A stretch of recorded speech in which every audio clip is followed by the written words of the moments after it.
I would like to introduce you to this story titled Your Very Own Robot Goes Cuckoo Bananas.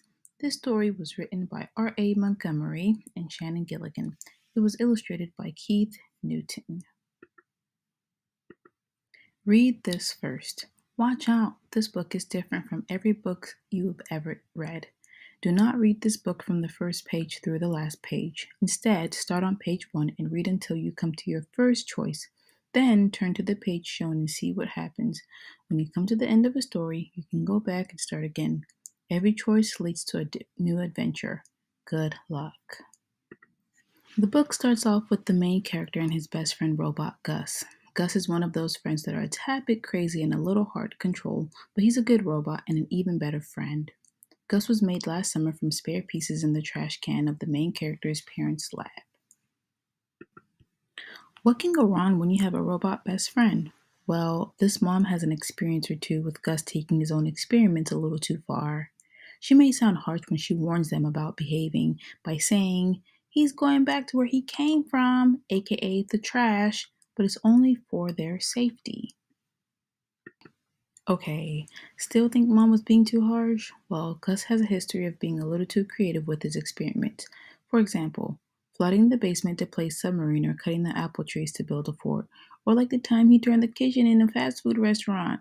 Does this sound like he's trouble? Sure, but like many of us, he loved experimenting with good intention. One thing that Gus loves to do is answer the phone, but every time Gus answers the phone, something insane happens. So when the phone rings this time, the main character answers the phone. For some odd reason, Gus goes cuckoo and vanishes. Where could he have gone? Now, this is where it gets interesting.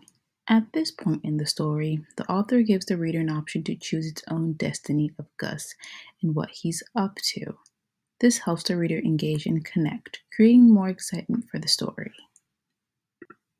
The option of the decision that the reader can make are A. Run towards the sound of the barking car, hoping it's Gus, or B. If you decide to go to the robot cloning class. What page would you choose? Remember, depending on your choice, it can change the course of this story. So if you like to make your own choices and see an adventure in your story, take your chances and read this story. Your very own robot goes cuckoo bananas. This book trailer was by Carlina, Alpheia Peterson, and Kiona Peterson.